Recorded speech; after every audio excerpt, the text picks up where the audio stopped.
नमस्कार, आप देख रहे हैं नेक्स्ट 9 न्यूज़ भोजपुरिया और मैं हूं अभिलाष पांडे और मैं स्वागत करता हूं आपका हमारे कार्यक्रम आमने सामने में। इन दिनों वैलेंटाइन वीक चल रहा है जिसे हम प्यार का मौसम भी कहते हैं और इस प्यार के मौसम में हर कोई जो उसके लिए स्पेशल होता है कुछ ना कुछ गिफ्ट या कुछ ना कुछ उपहार के ज़रिए अपनी अभिव्यक्ति यानी कि अपना जो प्यार है वो व्यक्त करता है। लेकिन ज़रा सोचिए कि अगर कोई इंसान इन्हीं जो पैसे वो अपने उपहार देने में या अपने किसी खास के लिए वो उपहार खरीदने के लिए खर्च करता है, अगर कोई इंसान वही किसी ज़रूरतमंद को दे दे तो कितना अच्छा हो।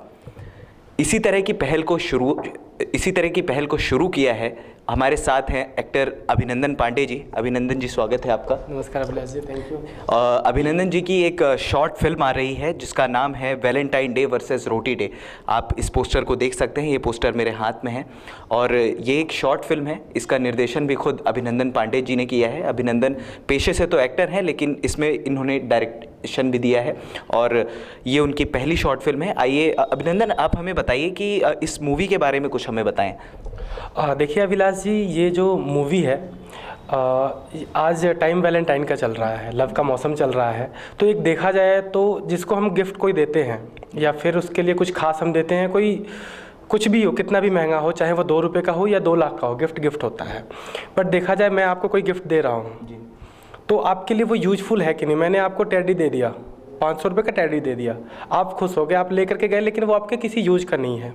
वो 500 रुपये अगर हम किसी बच्चे को दें, बच्चे को पैसे ना दें, उसको कपड़ा दे, जिसको कपड़ा की ज़रूरत है उसे कपड़ा दे, जिसको खाना की ज़रूरत है अगर हम उसे खाना दें, तो आप देखिए उस 500 रुपये में आपने एक आदमी को खुश किया, एक खास को खुश किया। लेकिन अगर वो 500 से आप चाहें तो 10 बच्चों का पेट भर सकते हैं। अभिनंदन जी, हमें बताएं कि क्या सोच रही थी आपकी इस फिल्म को बनाने से पहले, कि क्या आपने इस गरीबी को महसूस किया था दिल से? क्योंकि एक डायरेक्टर जिसे कहते हैं कि जब तक वो दर्द वो महसूस नहीं करता उसे वो पर्दे पर नहीं उतार पाता, तो आपको ऐसा लगता है कि आपने ऐसा कुछ दर्द महसूस किया इस गरीबी को लेकर? नहीं अभिलाष जी, बेसिकली मैं तो एक देखा जाए तो मिडिल क्लास फैमिली से ही हूँ। ऐसा तो कभी मौका नहीं आया, लेकिन हाँ मेरी दादी हैं, वो बताती हैं कि एक बार अकाल पड़ा था हमारे यहाँ बिहार में। तो वहाँ पे जो है काफ़ी दिक्कत हो रही थी, लोगों को दाना तक नहीं मिल रहा था खाने के लिए, लोग परेशान हो रहे थे। एक भोजपुरी में कोदो कहा जाता है, तो उसका चावल भी लोग खाने के लिए मजबूर थे। तो बाकी जो है मैं देखा अपने आसपास में जहाँ पे भी मैं रहता हूँ, वहाँ आसपास में कुछ ऐसे बच्चे हैं जो दिन भर मतलब इधर उधर रहते हैं। कपड़ा है, अगर ऊपर है तो नीचे नहीं है, सही से वो नहीं है। तो अगर हम चाहें, हमारी एक पहल जो है वो उन बच्चों को कपड़ा दे सकती है, उनको शिक्षा दे सकती है और उनको खाना भी दे सकती है। हम आपको बताना चाहेंगे कि अभिनंदन जी जो हैं इन्होंने कई भोजपुरी फिल्मों में भी काम किया है। चलिए उस बारे में तो बातें होती रहेंगी, लेकिन अभिनंदन जी से हम सबसे पहले ये जानना चाहेंगे कि इंडस्ट्री में आने से पहले उन्होंने किस तरह का स्ट्रगल किया, जिसको कहते हैं कि एक एक्टर, एक अच्छा एक्टर तभी, एक मंझा हुआ एक्टर तभी बनता है जब वो एक स्ट्रगल से निकल कर आता है। तो अभिनंदन जी, हमें आप इंडस्ट्री में आने से पहले जो आपने स्ट्रगल किया, जैसे आपने बताया कि आप एक इंजीनियर भी हैं, तो इंजीनियरिंग से एक्टिंग तक का जो सफ़र है उस बारे में आप हमें और हमारे दर्शकों को कुछ बताएंगे? अभिलाष जी, मैं रहने वाला गोपालगंज बिहार में एक भूपतिपुर गांव है, वहां का हूं। पिताजी पेशे से किसान हैं एंड 3 भाई मैं हूं और 3 बहनें थी मेरी। पिताजी मेरे एक्टिंग करते थे थोड़ा बहुत, मेरे दादाजी भी एक्टर थे, बट वो आगे नहीं जा पाए, तो वो थोड़ा कहीं ना कहीं जेनेटिक था। और इसके बाद से मैं बनारस में गया। बनारस में जो है मैं पढ़ाई करने के लिए गया था। वहाँ पे एक्टिंग जब देखा, वहाँ पे 1-2 फिल्में शूट होती रहती हैं बनारस में देखा जाए तो वहाँ पे फिल्म शूट हो रही थी। वहाँ पे मुझे मतलब लगा कि यार मैं ये कर सकता हूँ कि नहीं। तो वहाँ पे एक अंकल थे, मैंने उनसे कहा कि भैया कोई रोल मिल सकता है? तो उन्होंने कहा कि बेटा ऐसे तो नहीं मिलता है, कास्टिंग पहले हो जाती है। मैंने कहा कि सर अगर छोटा सा भी एक रोल मिल जाए तो। उन्होंने कहा ठीक है, ये रोल करके दिखाओ। मैंने कहा ठीक है सर, मैं करता हूँ। मैंने किया, उनको पसंद आया। तो वो मूवी थी चक्रधर, हिंदी की मूवी थी जी, चक्रधर मूवी थी। उसमें छोटा सा रोल उन्होंने मुझे दिया, विलन के साथ मूव होने का जस्ट। उसके बाद से मैं फिर पंजाब गया इंजीनियरिंग में, जो है इलेक्ट्रॉनिक्स एंड कम्युनिकेशन से मैंने इंजीनियरिंग किया हुआ है। पंजाब में मैं जब पढ़ने के लिए गया तो वहाँ पे हार्डी संधू एक पंजाबी सिंगर हैं, अच्छे सिंगर हैं, वो उनका एक गाना शूट हो रहा था, सोच। एल्बम था सोच, उसमें एक गाना था सानू आशिकी ते लोन चाहिदा है। उसमें मैं जो है उनके दोस्त का, फ्रेंड का कैरेक्टर किया। उनके साथ जो है वो एक मतलब आशिकी के लिए लोन की डिमांड कर रहे हैं। तो वहाँ पे फिर मैं वहाँ पे गया और ऐसे ही कास्टिंग तो पहले ही हो जाती है, बट मैं वहाँ जा कर के नॉक किया कि सर काम मिल सकता है मुझे। तो उन्होंने बताया कि ऐसे तो नहीं होता है, बट फिर भी आपको चलिए अगर आप कर सकते हैं तो हम देखते हैं। उन्होंने देखा और कहा कि ठीक है हम करेंगे। उसके बाद से फाइनली मैं दिल्ली आया।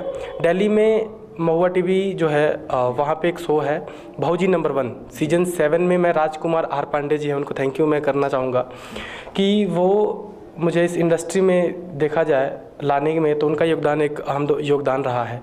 चाहे वो ट्रक ड्राइवर 2 में उन्होंने मुझे रोल दिया, चाहे वो छोटा ही कैरेक्टर था, बट जो भी है वो उनका दिया हुआ था। जी, आपने राजकुमार पांडे जी का नाम लिया और मैं आपसे पूछना चाहूँगा कि राजकुमार पांडे जी के जो बेटे हैं प्रदीप पांडे उर्फ चिंटू जी के साथ आप काम भी कर रहे हैं ससुराल फिल्म में, और ट्रक ड्राइवर 2 में भी आपने काम किया है। तो कैसा क्या एक्सपीरियंस रहा? एक चिंटू जी एक मंझे हुए एक्टर के रूप में भी जाने जाते हैं इंडस्ट्री में, तो एक आपका अपना कुछ एक्सपीरियंस शेयर कीजिए। देखिए चिंटू खैर एक मतलब मेरे काफ़ी सीनियर है पहली चीज़, और दूसरी चीज़ देखा जाए हम थे लखनऊ में, शूट चल रही थी अमेठी में ट्रक ड्राइवर 2 की। वहाँ पे एक सीन था कि हीरोइन आती है और आकर के कहती है कि क्यों, कहाँ जाने वाले हो? वो जाने वाला रहता है, तो वो कहता है कि मैं शहर जा रहा हूँ। शहर जाता नहीं, हम पैसा कमाए खातिर, शादी करे के बाद तो पैसा कमाए के पड़ी। ये था स्क्रिप्ट, और डायरेक्टर ने बोला था कि वो लड़की जब वहाँ जाएगी तुम्हें हाथ पकड़ना है। मैंने वो चीज़ देखा कि राजकुमार सर ने इतना ही जस्ट समझाया था, लेकिन जब वो हीरोइन उठी, चिंटू जो है हाथ पकड़े और अपने तरीके से उठ करके गमछा उठाया और वैसे करके पीछे करके, अरे रुका तो सही। तो ये चीज़ मैंने देखा कि आधी डायरेक्शन चिंटू को देनी पड़ती है और आधी डायरेक्शन जो है वो खुद ब खुद अपने हिसाब से क्रिएट कर लेते हैं। और दूसरी चीज़, वो उससे बड़ी चीज़ देखा जाए तो वो दिल के सब बहुत ही अच्छे इंसान है, बहुत ही। राजकुमार सर तो हैं ही हैं, बट देखा जाए कि चिंटू एक मतलब बहुत ही मजे हुए एक्टर हैं और दिल के बहुत ही अच्छे इंसान हैं। तो काफ़ी मज़ा आया उनके साथ मुझे काम करके। अभिनंदन जी, आप हमें बताएं कि इंडस्ट्री में आपकी कई सारी फिल्में भी आने वाली हैं, तो इन फिल्मों के बारे में कुछ बताएंगे? क्योंकि ऐसा हमें पता भी लगा है और आपने बताया भी था कि सुपरस्टार खेसारी लाल यादव जी के साथ भी आपकी कोई फिल्म आने वाली है, तो आप उसके बारे में कुछ बताना चाहेंगे? देखिए वो फिल्म अभी फ्लोर पे नहीं आई है, मार्च लास्ट में ये फ्लोर पे मूवी आएगी, जमाई राजा। वो फिल्म एक काफ़ी अच्छी फिल्म है। अभी आपने खेसारी जी की एक फिल्म आई थी मेहंदी लगा के रखना, काफ़ी अच्छी फिल्म रही, साफ़ सुथरी फिल्म थी, सबने देखा, अच्छा लगा। उसी टाइप की वो फिल्म है जमाई राजा। और देखिए आने वाली फिल्में तो जो है वो तो मतलब मैं लगा हुआ हूँ और 2-3 मूवियाँ हैं, बट सबसे बड़ी चीज़ अगर देखा जाए तो वो है कि मैं देखिए एक इंजीनियर था, इंजीनियर से एक एक्टर की तरफ मूव हो रहा हूँ। तो सबसे बड़ा जो मेरा देखा जाए तो टारगेट है रिवॉल्यूशन। आज देखा जाए तो एक ही टाइप की फिल्में बन रही हैं, खैर कुछ अच्छे प्रयास भी हैं, मेहंदी लगा के रखना जैसे, या फिर आपका दुल्हन चाहे पाकिस्तान से आई थी उस टाइप की, ससुराल एक अच्छी मूवी बन रही है, या फिर आपका मतलब देखा जाए तो पहले से भी अच्छी मूवियाँ बनी हैं, लेकिन कुछ चीज़ें एक ट्रेंड जो चेंज नहीं हुआ। तो मैं चाहता हूँ कि जो है रिवॉल्यूशन की एक ज़रूरत है, एक चेंज की ज़रूरत है, जिससे कुछ अलग दिखे, कुछ अलग इंडस्ट्री में आए, तो लोगों को देखने में मज़ा भी आएगा और हमें काम करने में भी मज़ा आएगा। आपने रिवॉल्यूशन की बात की। हमेशा अभिनंदन जी ये सवाल उठते रहे हैं कि भोजपुरी फिल्मों में या भोजपुरी गानों में अश्लीलता का हमेशा जो है एक जिस प्रकार से कहें कि दर्पण देखने को मिलता है, तो क्या ये बात सही है? क्योंकि मेहंदी लगा के रखना हाल ही में रिलीज़ हुई फिल्म है सुपरस्टार खेसारी लाल यादव की। इस मूवी ने कहीं ना कहीं लोगों की मानसिकता जो है उसको बदला है। तो आपको कुछ ऐसा लगता है कि अगर इस तरह की फिल्में इंडस्ट्री में आती हैं तो ये जो अश्लीलता वाला जो टैग लगा है भोजपुरी फिल्मों के ऊपर, ये कहीं ना कहीं तक हट जाएगा? देखिए भोजपुरी जो है वो 30 करोड़ लोगों की भाषा है। मॉरिशस में बोली जाती है, बिहार में बोली जाती है, उत्तर प्रदेश, झारखंड, छत्तीसगढ़ और नेपाल में भी बोली जाती है। ये काफ़ी बड़ा जो है एक परिवार है भोजपुरी। तो ये अश्लीलता का टैग कुछ लोगों की बदौलत लगा है, कुछ लोग ऐसे हैं जिनके चलते ये लगा है। बाकी अच्छे एक्टर हैं हमारे इंडस्ट्री में, अच्छी फिल्में बनी हैं, मनोज भैया हैं, रवि किशन जी हैं, अच्छी फिल्में हैं, बट कुछ लोगों ने ये दाग लगाया है। हाँ, लेकिन हमारे आज कुछ लोग हैं जो काम कर रहे हैं इस फील्ड में कि ये चीज़ हटाया जाए। जैसे मेहंदी लगा के रखना एक बहुत ही अच्छा प्रयास कहा जाएगा रजनीश मिश्रा जी द्वारा, और खेसारी लाल जी ने भी बहुत ही अच्छा काम किया, चाहे वो अवधेश मिश्रा जी हों, सब ने बहुत ही बढ़िया कैरेक्टर किया है इसमें। तो अब थोड़ी सी रिवॉल्यूशन दिख रही है और हम सबको मिल करके एक चीज़ है जो है इस क्षेत्र में काम करना होगा कि जो एक टैग लगा हुआ है अश्लीलता का, आपने जो बताया वो बिल्कुल सही बात है। कुछ सिंगर जो है, बेसिकली देखा जाए सिंगर, वो उन्होंने इस चीज़ को ख़राब किया हुआ है। तो अब हमारी जिम्मेदारी बनती है, उन्होंने तो अपना काम कर दिया, बट हम सब भोजपुरी भाइयों की जिम्मेदारी बनती है कि उस चीज़ को जो है हटाएं और अच्छा काम करें। अच्छा लेकर के आएंगे तो सारे लोग देखेंगे।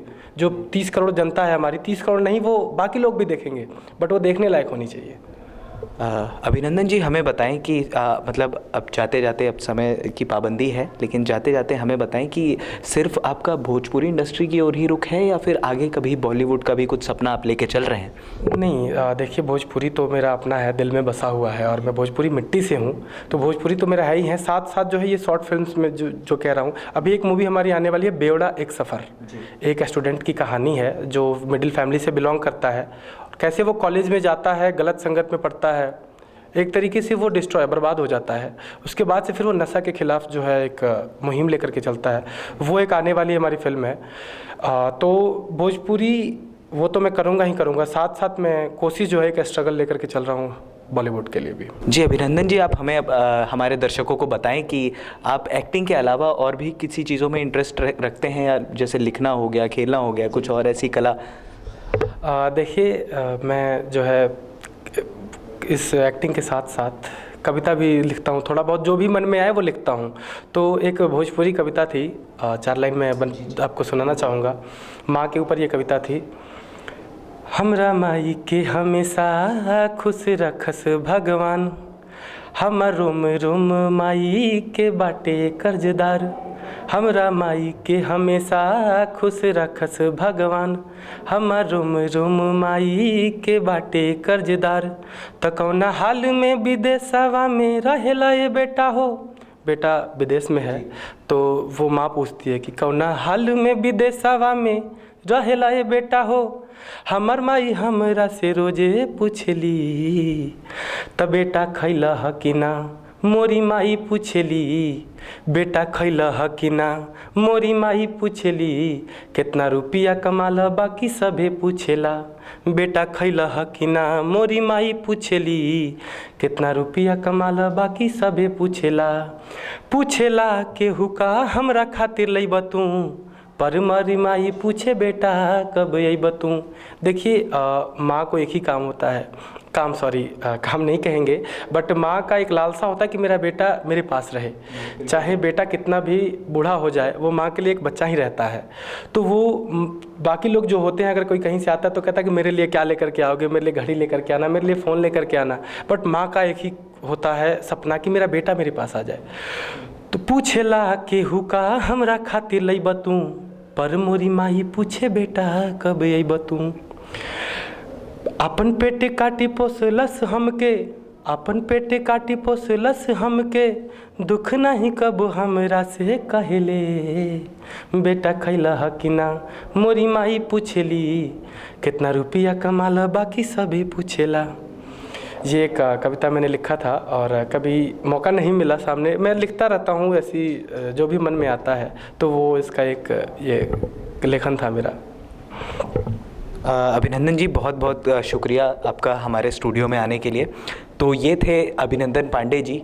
इन्होंने ये चीज़ हमारे लिए भी एक इंस्पिरेशन बनती है कि बिहार के एक छोटे से शहर गोपालगंज से एक कितना बड़ा प्रतिभावान कलाकार इस इंडस्ट्री को मिला है, भोजपुरी इंडस्ट्री को मिला है।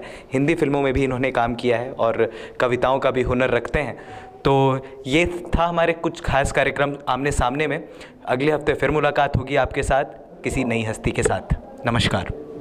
Subscribe now to receive new updates, reviews and news.